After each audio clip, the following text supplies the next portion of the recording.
Cette émission vous est présentée par Rousseau Métal sur Radio X.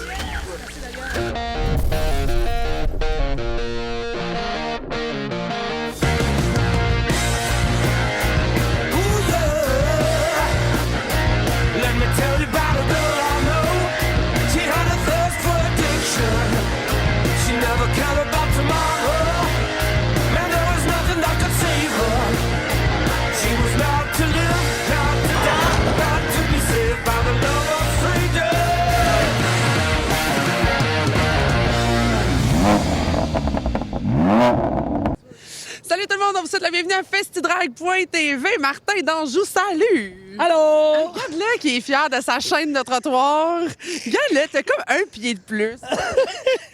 Ben là, écoute bien, pour les fois que ça arrive, d'après moi, tout à l'heure, ça rend. 11e saison de Festidrag. 11e saison. Ah, ça va-tu vite? C'est cool, hein? C'est incroyable. Et là, cette année, on a signé du gros pour vous. On suit plein de séries.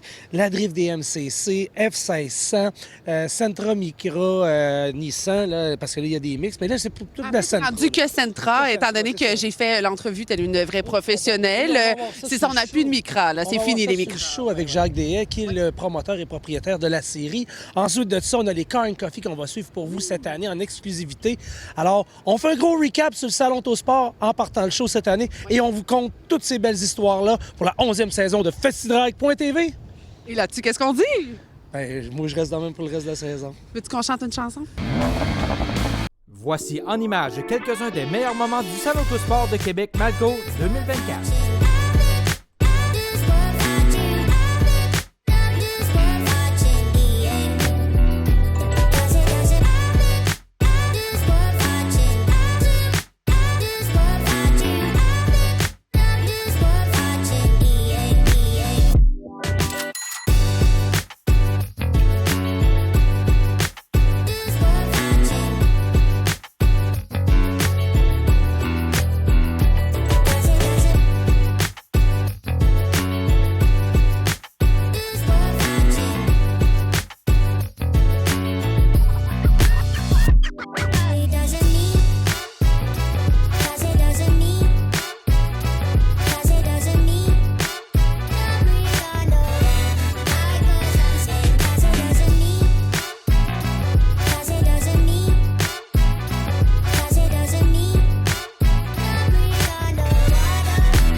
Plus tôt, on vous parlait de la coupe Nissan Sentra. En voici quelques images.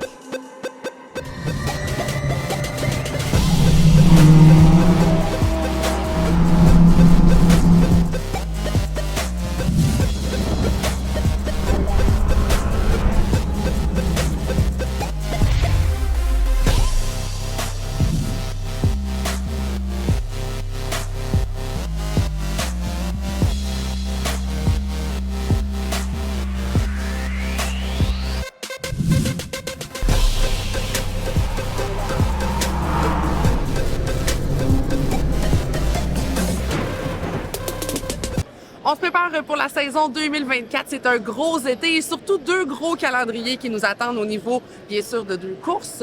Comment ça va, Jacques? Ça va très bien. Ça va bien? Très bien. Là, d'abord, ton bébé, parlons-en, la Coupe Sentra, ton bébé que tu t'occupes depuis maintenant 10 ans. Bien, Coupe Nissan Sentra, c'est notre 10e année. Là. Ben, Ouais. on a commencé avec la Micra, évidemment, les 6 premières années. La Micra se fabriquait peu, il a fallu changer notre fusil d'épaule. Nissan a décidé de continuer avec moi, puis on est allé avec la Sentra. On a gardé les Micra quand même pendant quelques années. Oui, quand même. Question de transition. On avait deux classes. En 2024, là, c'est la Sentra toute seule. 100%. Oui, 100%. Et puis, on a une belle... on a une belle crowd de pilotes. On a beaucoup de monde qui s'est greffé à nous autres, alors on est bien contents.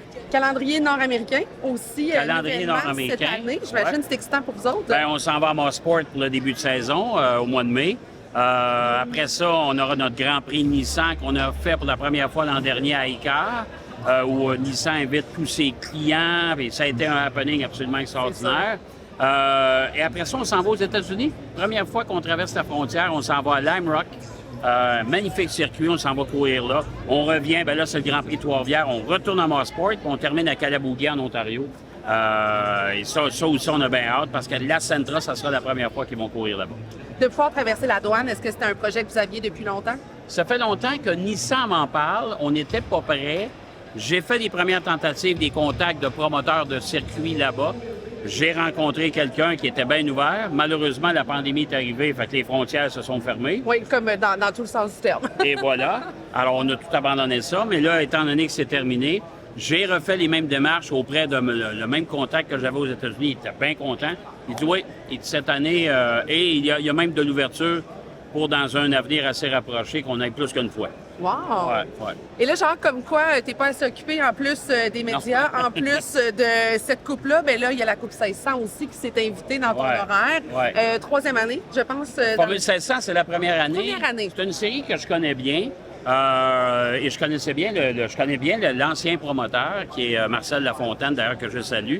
Marcel a fait un travail magistral pour maintenir cette série-là en vie. Ouais.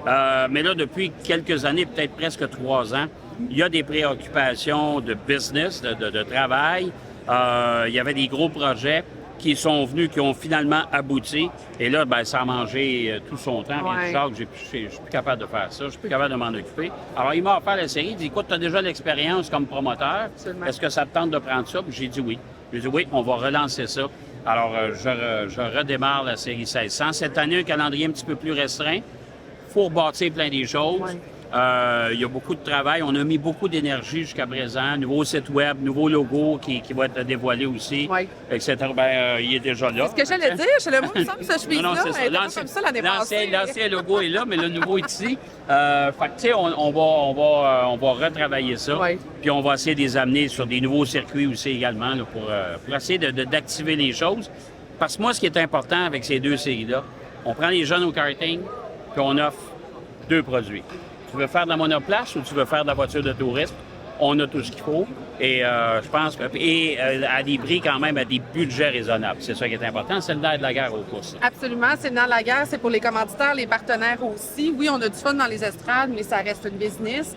J'imagine quand on entend le mot relance d'une série comme celle-là, les pilotes sont contents, les écuries sont contents. Oui, les écuries sont contents. Puis il y a des nouveaux pilotes qui disent, ben moi, je pensais que c'était fini ou je pensais que. Alors là, tu sais, on va essayer de les reconquérir. Ouais. Puis on travaille un paquet de projets à travers ça, justement, pour établir une espèce de, pas une hiérarchie, mais une espèce de niveau d'échelle, si tu veux. Quand les jeunes pilotes commencent très jeunes, bien, ils savent pertinemment qu'à l'autre bout, il y a des degrés qu'ils peuvent franchir. Ouais. Puis au bout de ça, ben, peut-être éventuellement, je sais pas, on aller faire du NASCAR, aller faire des séries professionnelles comme l'émission aux États-Unis. Tu sais, il y a Ouais. plein de choses, il y a plein d'ouvertures. C'est une question de budget. Mais au moins, on leur donne l'opportunité de continuer ou en tout cas de pouvoir mieux performer, mais dans des niveaux supérieurs après ça. Ouais. On en a glissé un petit mot au Grand Prix de Trois-Rivières qui reste tout le temps un programme clé pour ces 2 séries-là. Ouais. Un programme autant pour la visibilité qui est le fun pour les pilotes de chez nous, mais aussi au niveau du spectacle. Ouais. J'imagine qu'on fait une relance, exemple, pour la Coupe 1600. Ça devient un beau moment pour faire voir nos nouvelles couleurs. Oui, puis Trois-Rivières, en plus de ça, ben, c'est dans mon patin parce que je demeure là. Fait que Ouais. c'est plus C'est facile. un petit parti pris, tu peux Un le petit dire. parti pris. Mais en même temps, c'est parce qu'à Trois-Rivières, la clientèle, les spectateurs, ce sont de vrais amateurs de Oui. course. Ce sont des connaisseurs de course. C'est ça qui différencie peut-être de gros événements. J'ai rien contre Montréal, la Formule 1, c'est extraordinaire. On est privilégié d'avoir un Grand Prix de Formule 1, mais c'est une clientèle qui est différente. Tandis qu'à Trois-Rivières, les gens viennent, proximité avec les pilotes, ils ont accès partout, mais ils connaissent ça. Ça fait des années qu'ils viennent au Grand Prix. Alors ça, c'est l'endroit idéal pour les 2 séries, c'est évident. Alors, on va te souhaiter un bon 10e anniversaire pour Merci. la Coupe des 100 Merci. puis un bon baptême avec la Coupe 1600. Écoute, qui aurait cru que tu aurais un baptême rendu encore dans ta carrière? À mon âge, ça me surprend beaucoup. Ben, c'est beau, c'est beau. Félicitations. Merci. Merci. Merci. En quelques secondes, voici la vision d'un pilote de Formule 1600.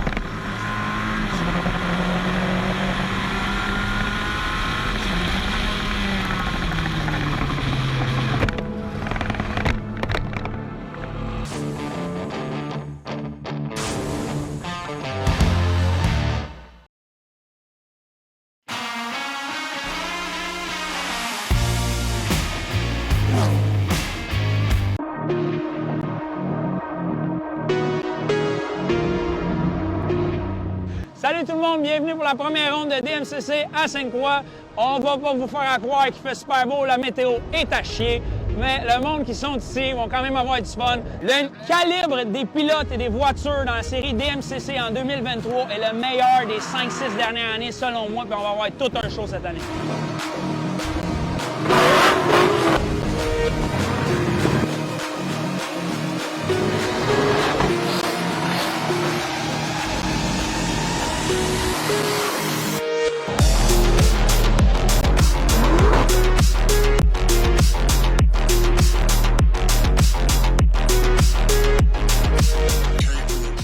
Dans le cadre du Salon Autosport 2024, on jase bien sûr de la Drift DMCC. La saison 2024 va commencer dans quelques semaines à peine. Messieurs, merci beaucoup d'être avec nous d'abord pendant le salon. Plaisir. Marc, Kevin, vous êtes des habitués du circuit. D'abord, comment vous vous préparez à cette nouvelle saison qui s'amorce? Je laisse commencer. Moi, dans le fond, j'ai été juge pendant 3 ans dans l'organisation d'MCC. Puis, dans le fond, les fans sont venus, les commanditaires, les spectateurs, puis tout. Fait que le show était écœurant, bien des pilotes. Fait que, on a remonté l'ancienne voiture. Puis, on recommence à courser, on fait les 4 rounds. Donc, on va être de l'autre bord de la clôture. Puis, au lieu d'être dans l'organisation, ben, on va courser. Puis, d'après moi, on va avoir bien du fun. Hein?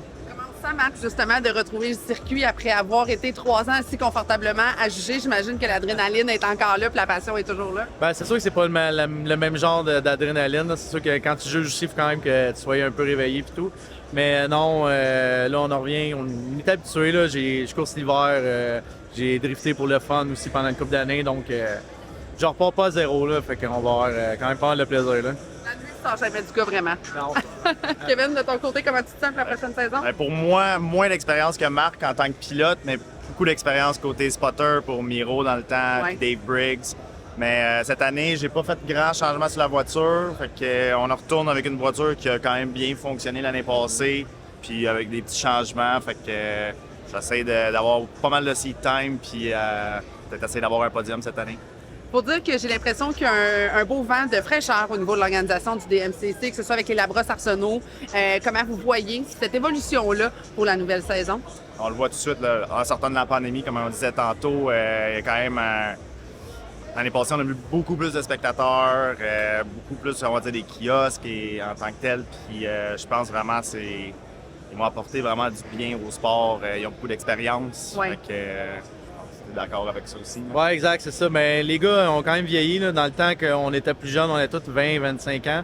Là, on est rendu plus 30, début trentaine, mi-trentaine. Les gars ont des familles, les Winnebago et tout. Fait que c'est vraiment, l'équipe est vraiment le fun. Fait que tout le monde s'entraide, puis on a bien du plaisir. Puis, tu sais, on se bat sur la piste, mais en dehors de la piste, là, on a vraiment, vraiment du plaisir. Fait que ça a attiré beaucoup de nouveaux pilotes. C'est les gars des États-Unis. J'ai été coursé la semaine passée, puis les gars veulent venir courser avec nous autres. Fait que même les gars des États veulent venir au Canada pour rouler parce qu'ils savent que le niveau il est là. Puis les spectateurs sont là, les bourses sont là, puis le fun est là surtout. Là, t'sais. Le calibre aussi.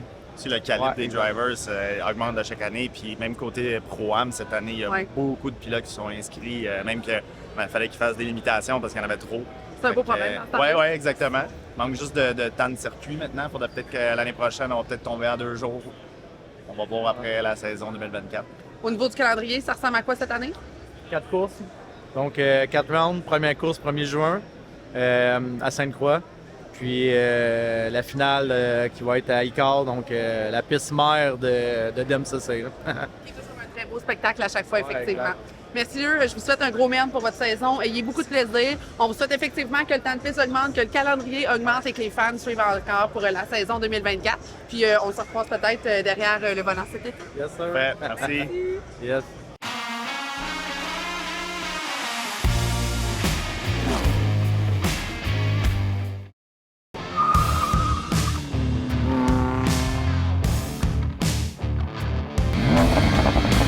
L'an passé, dans le cadre du Salon Autosport de Québec, on célébrait le 50e de Lamborghini et on retrouve un visage familier aujourd'hui. Olivier, très contente de te voir. Comment vas-tu? Ça va très bien, merci. De retour, bien sûr, avec la gang de Cars and Coffee cette année. Parlons d'abord des activités dans le cadre du Salon Autosport. Je sais que vous arrivez avec de belles nouveautés, entre autres à l'extérieur, à la place Jean-Béliveau. C'est exact, parce que cette année, nous allons apporter 260 voitures sur la place Béliveau. Nous aurons une allée d'honneur avec toute une sélection de véhicules triés sur le volet. en supercar ou en tout cas exotique. Et puis, nous sommes présents avec le relais, évidemment, avec notre kiosque ici au salon. Et là, bien sûr, les Lamborghini sont à l'honneur comme à chaque année, mais d'autres véhicules aussi. Parle-moi des quelques véhicules que vous avez décidé de mettre en exposition cette année. Voilà, cette année-ci, c'est plus l'anniversaire Lamborghini, donc on n'a plus voulu mettre que des Lamborghini en présentation. Donc on a un patchwork de véhicules européens avec des Porsche, avec Ferrari, avec l'Aston Martin magnifique qui est derrière moi. Et puis nous avons aussi sur notre stand une splendide Countach qui est une petite merveille. Elle est très particulière, il n'y en a que 5 au monde dans cette configuration. Wow! Et là, bien sûr, ta gang de Cars & Coffee va être en événement tout l'été. Parle-moi un peu de ce que nous réserve l'été 2024. Alors, grâce à notre ami Martin, on est quand même arrivé à monter à l'échelon supérieur. Okay. C'est-à-dire qu'en termes de communication, de représentativité, on a un partenariat avec TV Mag. Donc, nous serons présents régulièrement dans les festivals drag en annonce de nos événements. Et puis après, on résumé avec une vidéo qui sera, on va dire, représentative de ce succès. Ouais. Mais c'est un succès qui est croissant, puisque cette année, au lieu de 10 événements, nous avons 14 dates. Wow! Oui, donc ça, c'est déjà un plus, avec des nouveaux partenaires qui nous font confiance, et c'est ce qui nous permet d'avoir, je vais dire, une nouvelle équipe. On a repris les anciens bénévoles, mais l'équipe s'est quand même un petit peu bien forgée, et on va avoir encore plus de professionnalisme dans la manière d'assurer le qualitatif, le sécuritaire, et surtout l'engouement familial. Olivier, merci beaucoup. Toujours le fun de te retrouver dans le cadre du salon. Puis j'ai hâte de voir qu'est-ce que ça va avoir l'air, ces petites bagnoles-là, à la place Jean-Béliveau. D'après moi, ce sera pas plat du tout. J'espère que le temps sera avec nous. On se croise les doigts.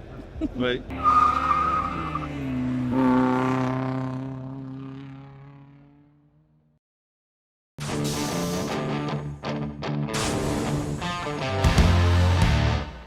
I must have went blind tonight, cause I swear that you out of sight. Man, I'm so up, I could be a pilot, and I just hope trying to catch a flight. So let me get the digits. I call right now if you with it. I seen 1,000 pretty girls in this room. $1 and I've been looking for you. I've been searching. Une grande première cette année pour la 53e édition du Salon Autosport Malco de Québec. On a un Car & Coffee, c'est le début de la saison 2024. Et regardez-moi ça, place Jean-Béliveau. Hein, c'est-tu pas beau la vie? En compagnie de Mehdi et d'Olivier Namèche, les deux organisateurs du Car & Coffee. Ça fait combien de temps, Mehdi, qu'on gravite dans le monde de l'automobile pour arriver avec un beau produit comme ça à Québec? Ça fait longtemps que je suis dans l'automobile quand j'étais en Europe, mais ça fait maintenant 12 ans que je suis au Québec.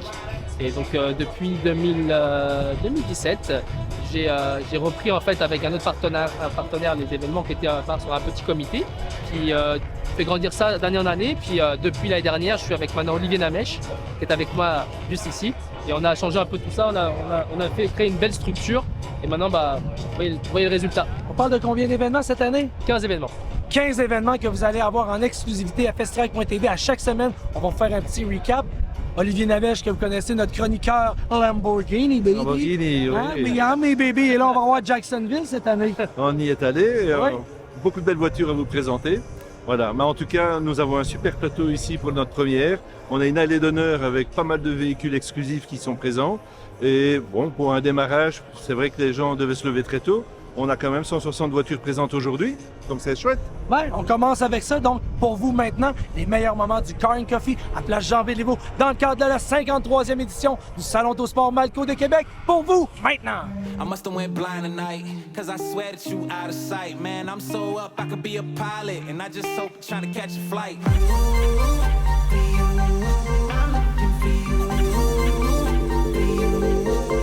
Let's get it now. I'm so up, I could be a pilot, be a pilot, be a pilot. I'm so up, I could be a pilot. Beat. Let's get it now.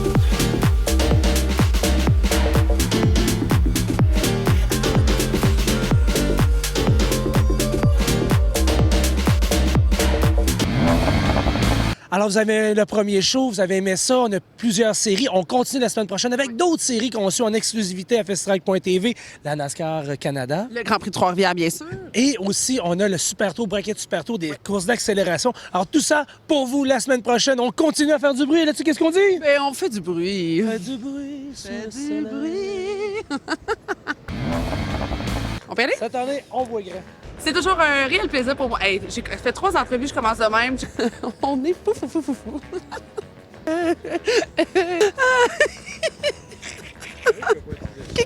Son surnom, hein? Cacatawaise. Cette émission vous a été présentée par Rousseau Métal et Choix Radio X. Bang, bang, bang.